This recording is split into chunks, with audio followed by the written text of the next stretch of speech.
fonctionne sur un principe évidemment naturel, c'est-à-dire le besoin de manger. Tous nous avons besoin de manger, c'est comme ça que Dieu nous a fait, il ne nous a pas fait pour qu'on puisse vivre sans manger la nourriture. La nourriture, c'est quelque chose qui est vraiment très important. D'ailleurs, parfois je vais dans les grandes surfaces et je regarde les gens remplir leurs caddies. Et quand je vois les caddies qui sont remplis, je me dis, mais ces gens vont devenir véritablement obèses. C'est pas possible. Ça déborde de partout. Le besoin de manger est très fort. Et vous savez, une chose qui est très importante pour le manger, parlons encore franchement. Parfois, tu n'as pas faim, mais tu manges. Tu sais pourquoi tu n'as pas faim et tu manges? Tellement c'est un réflexe. L'habitude de faire ça. On a l'habitude de ce geste. Je prends, je mets en bouche. Et nous sommes habitués à ce geste. Vous et moi d'ailleurs, tout le monde. Et parfois, nous n'avons même pas faim, nous n'avons même pas besoin de nourriture, mais le geste, c'est devenu un réflexe de manger. Et lorsque ce réflexe ne peut plus être contrôlé, nous tombons dans l'excès, évidemment, dans l'obésité. Et c'est mauvais pour le corps et très mauvais pour l'esprit. Parce que je vous assure que par expérience, j'ai compris qu'un corps qui est dans l'obésité, un corps qui n'est plus maîtrisé au niveau de la nourriture, c'est un corps, c'est une personne qui n'arrive plus à prier. Une personne qui ne sait plus rester dans la présence de Dieu normalement, parce que son corps réclame constamment. Même s'il n'en a pas besoin, il réclame constamment. Donc à ce moment-là, nous rentrons dans un système que nous allons appeler déposer ce besoin excessif de manger pour rentrer dans ce qu'on va appeler le jeûne. Et le jeûne, c'est vraiment déposer sur l'autel notre chair, parce qu'une chose qui est vraie aussi, c'est qu'il y a des liens entre la nourriture et les besoins du corps.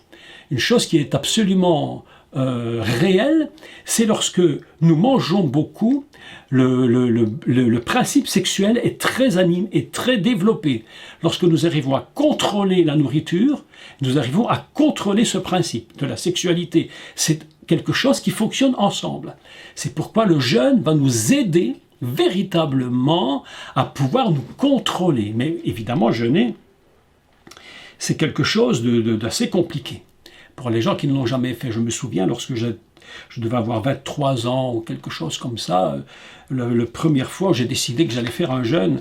Alors, je vous explique l'histoire quand même, il faut quand même vous expliquer. J'avais décidé de ne pas faire un très long jeûne parce que je n'avais jamais fait de ma vie. Je ne savais même pas qu'on pouvait faire ça. Quand j'ai appris ça, j'étais très surpris. Alors, j'ai décidé de passer un repas à midi. Ah, mes amis, je ne vous raconte pas. Oh là là là, c'était terrible. Ne pas manger à midi jusqu'au soir, mais ça a été quelque chose d'incroyable. Et c'est là que je me suis rendu compte combien le corps réclame, et combien nous sommes indisciplinés, et combien notre corps ne veut pas obéir.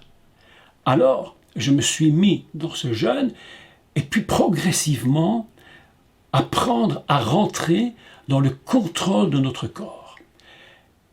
Alors, que se produit-il lorsque nous voulons atteindre une autre dimension de l'esprit? Pour atteindre une dimension de l'esprit, il faut apprendre à maîtriser son corps.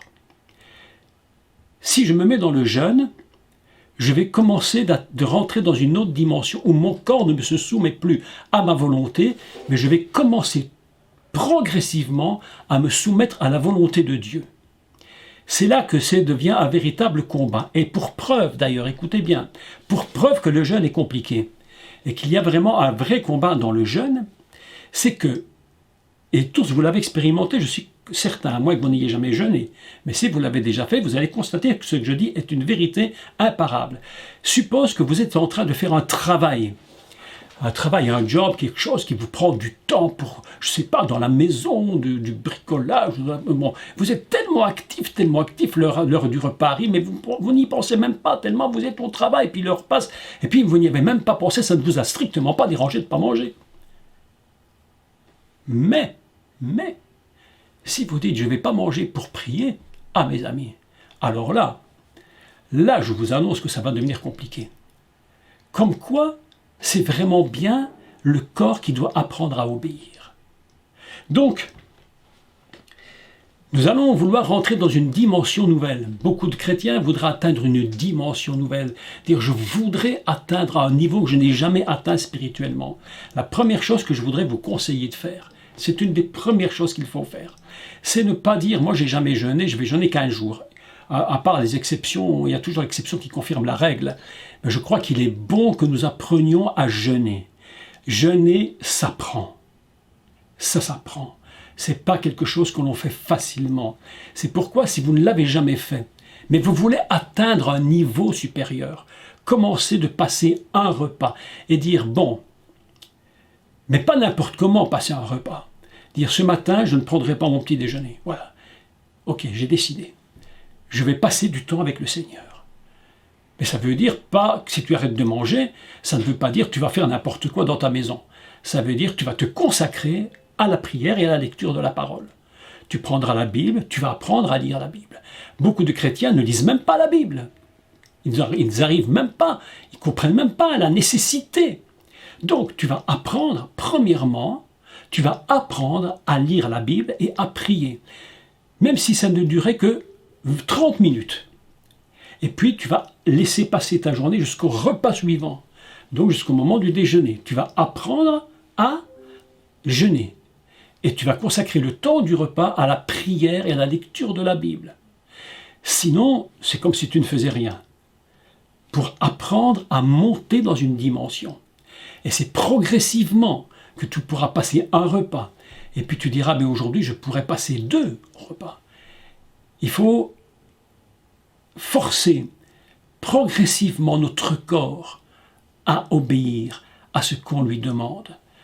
Ça demande une discipline. Vous savez que le mot disciple, en hébreu, on dit talmidim.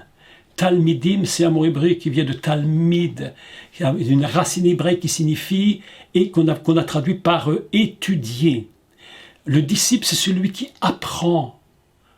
Un vrai disciple apprend à jeûner. Un vrai disciple apprend à prier.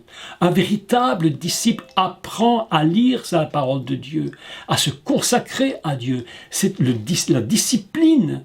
Il n'y a pas de disciple sans discipline. Il n'y a pas de disciple si on n'a pas décidé d'apprendre à obéir, à faire les œuvres de Dieu. Autrement dit, j'aime beaucoup le mot talmid parce que c'est une leçon. Un disciple est quelqu'un qui apprend. C'est pas quelqu'un qui sert. Avant de servir, il faut apprendre à servir. Donc nous nous mettons dans le jeûne et nous apprenons donc à jeûner. Un jour, un repas. Ne dépassez pas les limites. Maintenant, quelques conseils pratiques. Quand vous faites un jeûne d'un repas ou d'une matinée ou d'une demi-journée, que vous mangez ou vous buviez, ce n'est pas très important. Maintenant, pour ceux qui ont l'habitude de faire des jeûnes plus longs, il faut quand même apprendre que l'on doit boire de l'eau. Il y a des gens qui font des jeûnes secs, quand même très dangereux. Un jeûne sec est dangereux. Et moi, personnellement, je ne l'ai jamais fait parce que physiquement, ce n'est pas bon. Maintenant, certains le font, c'est leur choix.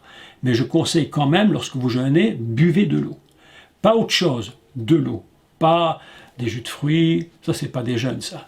Pas du thé, pas du café, évidemment. Vous imaginez, tu jeûnes en buvant du café, ne te raconte pas de résultat à la fin de la journée, dans quel état tu vas être.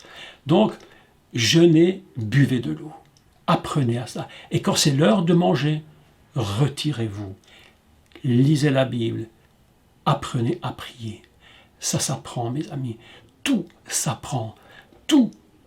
On apprend à lire, on apprend à prier, on apprend à jeûner, on apprend à prêcher, on apprend à enseigner. Tout s'apprend. C'est ça le travail d'un disciple, qu'il soit homme ou femme. Nous sommes tous à la leçon de Dieu. Moi, j'ai aujourd'hui un certain âge, mais tous les jours, on apprend de Dieu. Obligé d'apprendre. On est tous les jours des étudiants. Il n'y a que quand nous serons là-haut avec lui que nous n'apprendrons plus rien du tout. Parce que nous serons comme lui, dans la même nature que lui. Mais tant que nous sommes ici-bas, nous ne sommes que des étudiants. Certains connaissent plus, ils partagent, d'autres...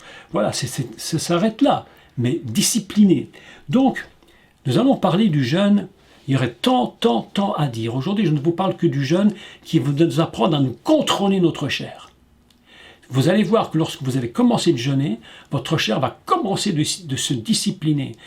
Vous allez voir que le caractère, quel qu'il soit, sanguin, très mou, toutes ces choses, la sexualité, toutes ces questions qui sont dans l'être humain, vous allez voir comment le corps réagit. Et parfois, tu as l'impression que lorsque tu commences à jeûner, le corps est tellement en train de réagir que parfois tu as l'impression que tu es pire après qu'avant. Tu dis, mais qu'est-ce qui se passe? Mais mes amis, c'est parce que votre corps est en train de réagir. Et il ne veut pas céder. Il ne veut pas mourir. Personne ne veut mourir. Même à ses propres besoins, à ses propres désirs. Et lorsqu'on commence un jeûne, et qu'on fait une journée, 2 jours, on se rend compte que le corps réagit d'une façon peut réagir très violemment.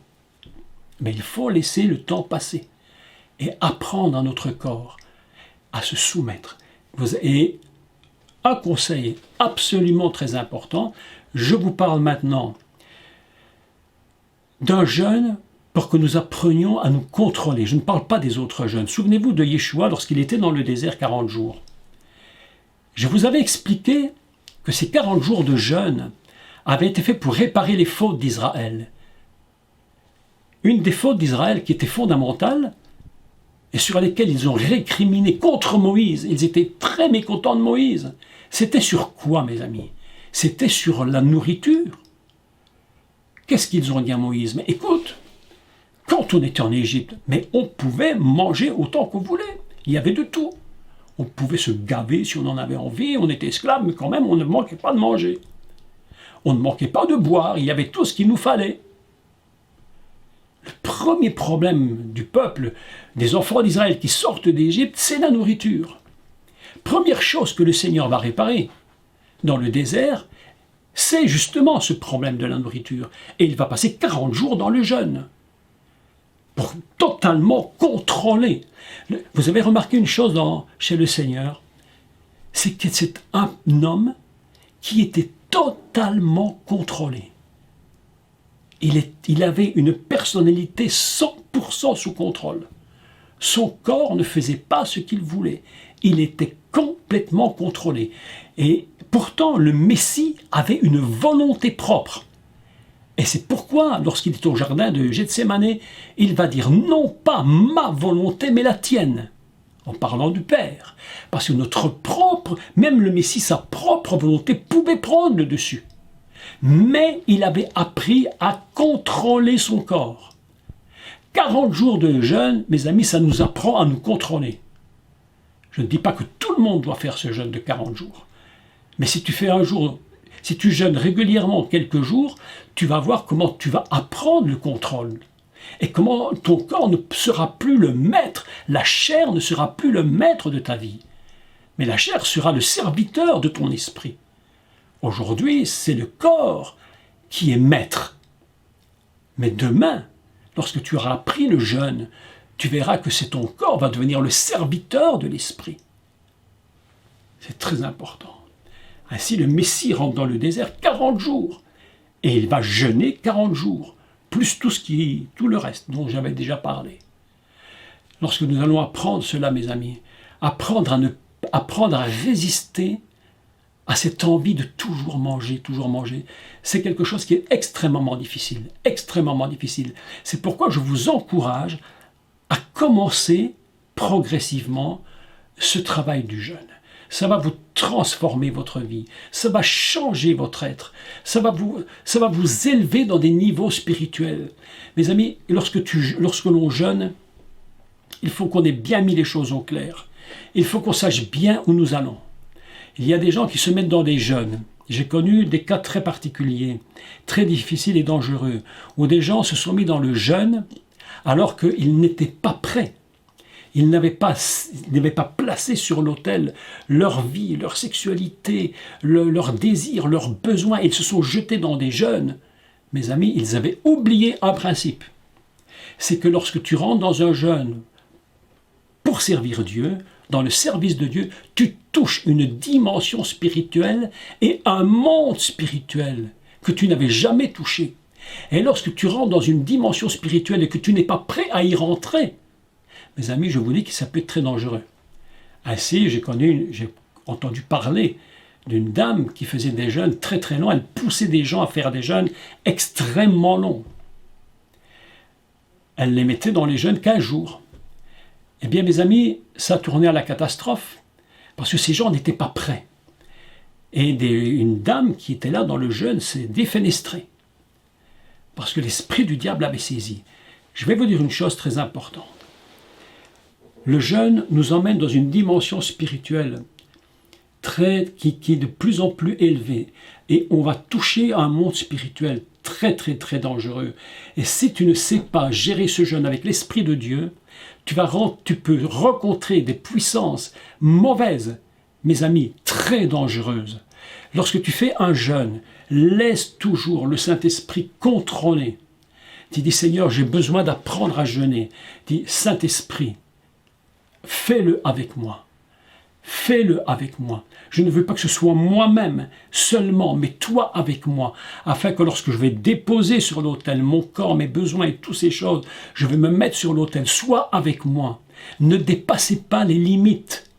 Ne dépassez jamais les limites de ce que vous pouvez faire. Il y a des gens qui dépassent tout le temps les limites. Ils font des combats spirituels dont ils n'ont même pas conscience de ce qu'ils font. Ils rentrent en combat contre des puissances qu'ils ne peuvent pas maîtriser. Le jeûne nous apprend à rentrer dans une dimension spirituelle plus élevée, mais en même temps à maîtriser, à nous maîtriser, à ne pas laisser faire n'importe quoi. Lorsque je suis dans une dimension spirituelle, je dois savoir qu'il y a un combat. Lorsque tu fais un repas, c'est moins grave. Mais lorsque tu commences à rentrer dans des temps de jeûne plus importants, je vous assure qu'il faut vraiment être avec le Seigneur. On ne fait pas des jeûnes collectifs comme un sport d'église. Je connais des églises qui font du jeûne un sport. On fait jeûner l'église à tort et à travers, n'importe comment, et c'est incroyable.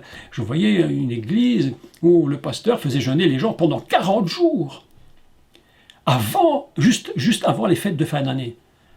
Mais, mes amis, vous imaginez où ça nous amène? Ça devient un sport collectif, ce qui est absolument impossible. Mais il y a des jeûnes que nous faisons collectivement, mais il faut être très prudent. Aujourd'hui, je vous encourage à une chose. Aujourd'hui, je vous encourage à, si vous ne l'avez jamais fait, je vous encourage à commencer de jeûner.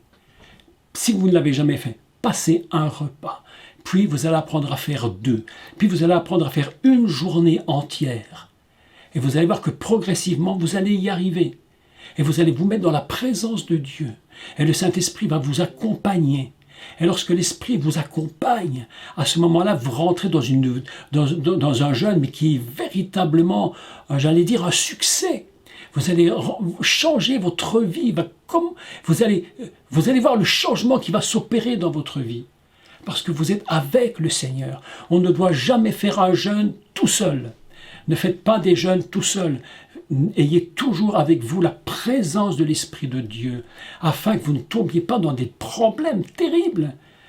Lorsque j'avais jeûné 40 jours à l'époque, je devais avoir 33 ans à l'époque, donc oui, ça date déjà, hein. Ça fait 35 ans maintenant. Fait un jeûne de 40 jours, après 3 semaines de jeûne, j'ai vu comment le diable pouvait se lever contre nous. Comment il ne peut pas supporter un disciple qui est totalement consacré au Seigneur. Impossible, il ne le supporte pas.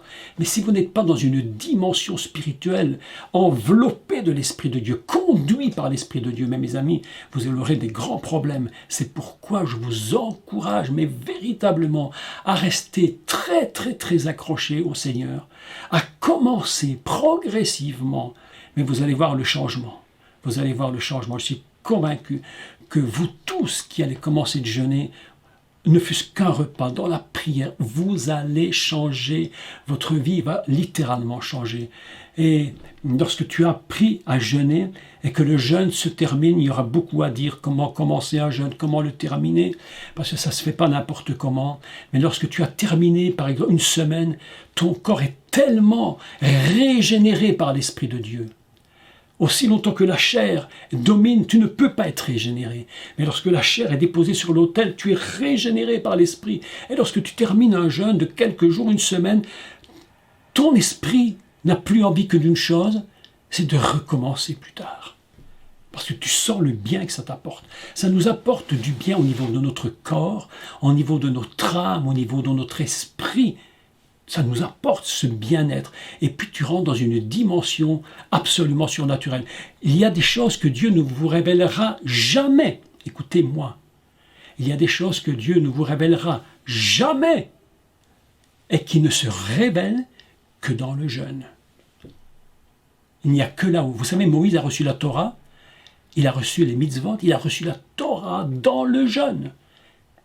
40 jours sur la montagne. Il ne mangea rien pendant ces jours-là, il n'a rien bu. Il était sur la montagne et c'est là qu'il a reçu la révélation. Il y a des gens, ils ne prient pas, ils ne jeûnent pas, ils ne lisent pas la Bible. Ils disent tout le temps, Dieu m'a dit, Dieu m'a dit, Dieu m'a dit.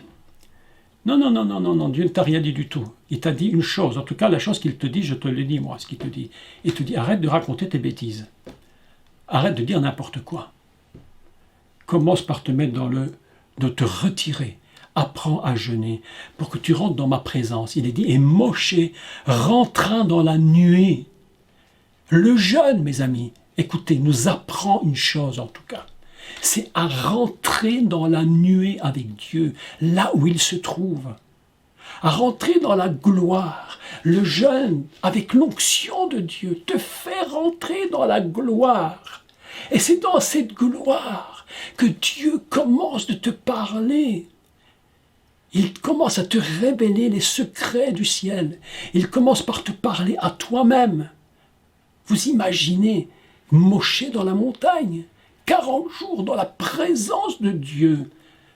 S'il avait dit non, je ne vais pas jeûner 40 jours, nous n'aurions pas eu la Torah.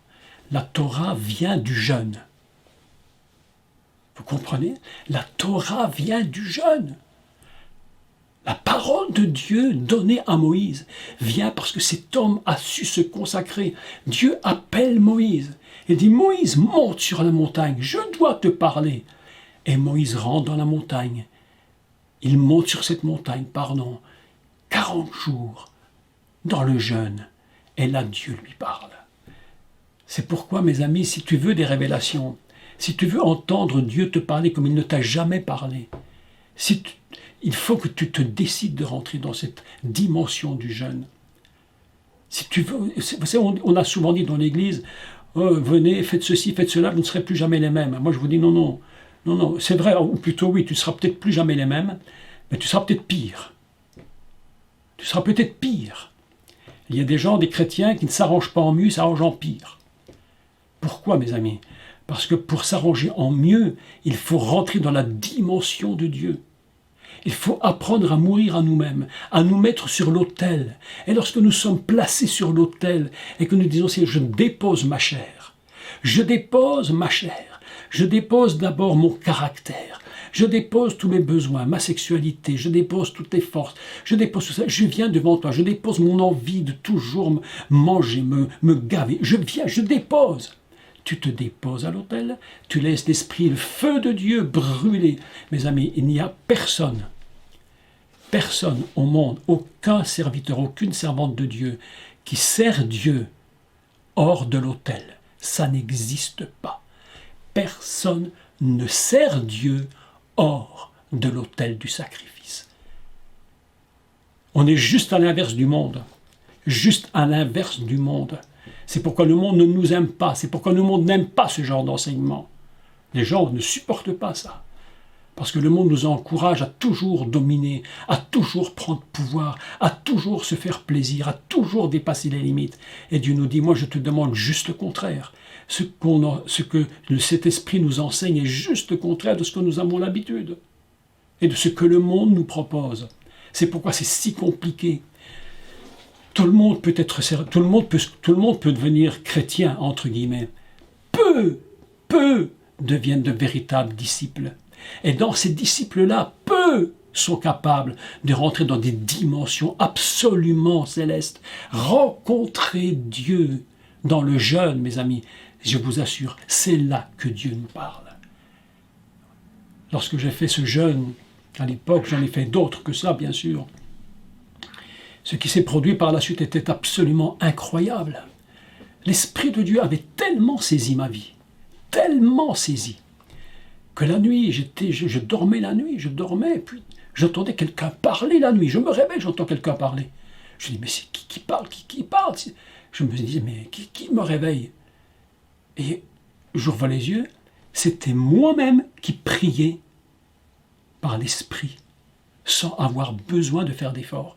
Parce que l'Esprit prend le contrôle, il va contrôler la chair. Au moment, vous savez que la plus grande prière, mes amis, la plus grande prière, c'est lorsque Dieu te saisit et que cette prière, c'est Dieu lui-même qui la produit.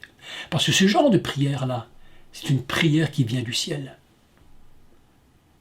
On peut parfois se moquer des gens qui font des prières écrites, mais parfois je me dis que les chrétiens font des prières un peu tout n'importe quoi, et je me dis quand même, ce serait quand même peut-être bien d'apprendre à savoir ce que l'on va prier pour être certain qu'on va dire des choses justes, ne pas dire n'importe quoi. Parfois je me demande, je dis ça entre parenthèses, mais ce ne serait pas bien de préparer sa prière à l'avance, les points pour savoir, je me demande ça, je suis certain ou je vais faire ça, je suis certain que ça c'est une prière qui fonctionne, pour ne pas dire du tout et du n'importe quoi. Mais lorsque tu rentres dans le jeûne, et que le jeûne te saisit complètement, que l'Esprit de Dieu te saisit complètement, tu es tellement pris par l'Esprit de Dieu que ton corps lui-même est capable de prier sans même que tu le demandes. Ainsi, je priais la nuit, et j'entendais prier, et c'était mon corps qui priait, alors que même je n'en étais même pas responsable. C'est absolument incroyable. Et cet espace que le jeûne nous donne va s'étaler dans nos vies. Et il va sortir de nous. Et celui qui a l'habitude de rentrer dans des temps de jeûne et de prière se rend compte que dans les jours qui suivent, les semaines qui suivent, eh bien, il y a quelque chose qui se produit. Il y a comme une émanation de l'Esprit de Dieu qui sort de nous et qui se répand. Et nous avons envie de prier. Et ça nous pousse à avoir envie de lire la parole de Dieu. Et nous apprenons une chose en plus. Nous apprenons une chose dans le jeûne. Nous apprenons à être sensibles à la voix de Dieu. C'est très important, sensible à entendre et à reconnaître la voix de Dieu.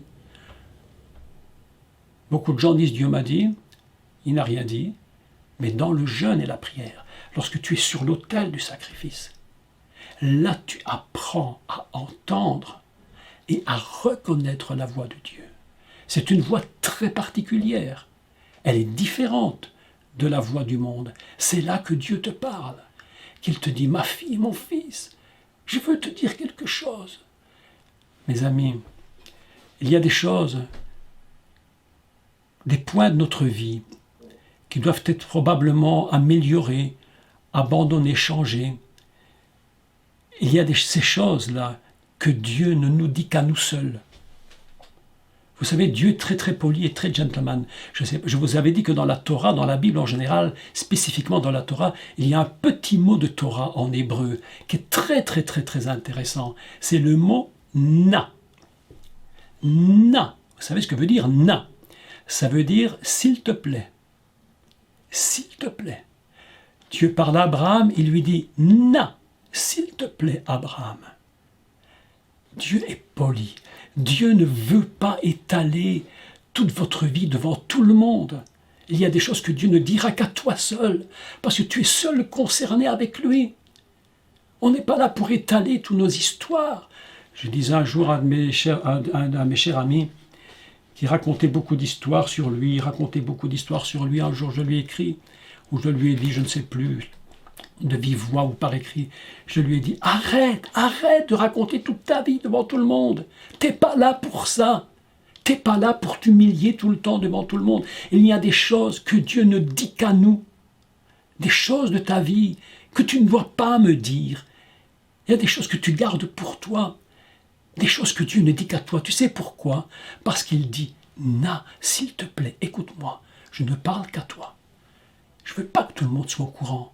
C'est à toi que je parle, seulement à toi.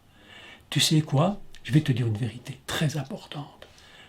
Dieu te respecte plus que toi-même. Et il ne veut pas t'humilier publiquement. J'ai horreur des serviteurs qui humilient les gens publiquement. Ils prennent des versets hors de leur contexte, mais hors du contexte, et ils font un étalage d'horreur publique dans l'Église. Je vous dis, mes amis, le gars qui me ferait ça à moi, je me lève et je pars publiquement. Je dis, arrêtez ce cinéma-là. Il y a des choses que Dieu ne dit qu'à toi seul. Parce que toi seul es concerné.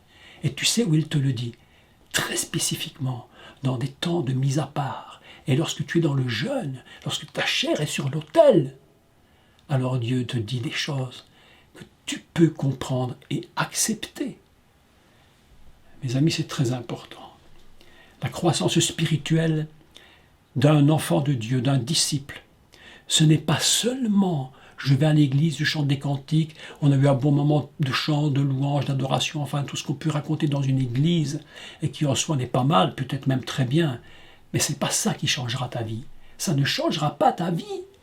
Ta vie va changer lorsque tu vas te consacrer au Seigneur, lorsque tu vas sentir le besoin de passer à autre chose. Si tu es content de ce que tu es, si tu es content de l'état dans lequel tu es maintenant, reste comme tu es. Mais ne t'imagine pas que tu grandiras. Jamais tu ne grandiras. Tu resteras comme tu es. Mais si tu te rends compte que ton état n'est pas comme tu l'aimerais, que tu voudrais plus, le temps est venu de commencer. Le temps est venu aujourd'hui, 24 octobre, à 11h03.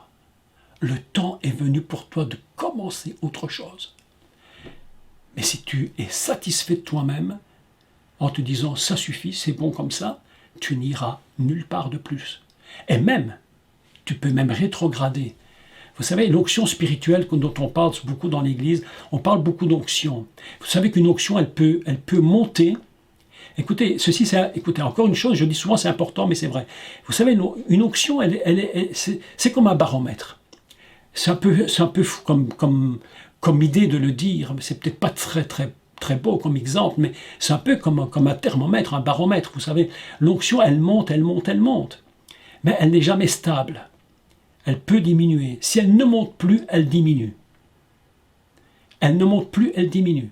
Et lorsqu'elle diminue, tu te rends bien compte toi-même qu'il y a quelque chose en toi qui ne fonctionne plus. Et tu dis parfois, mais j'ai plus rien à dire. Tu as l'impression parfois que tu es sec, j'ai plus rien à dire. Parce que tu ne peux pas stationner. Soit tu montes, soit tu descends. Entre deux, il n'y a rien.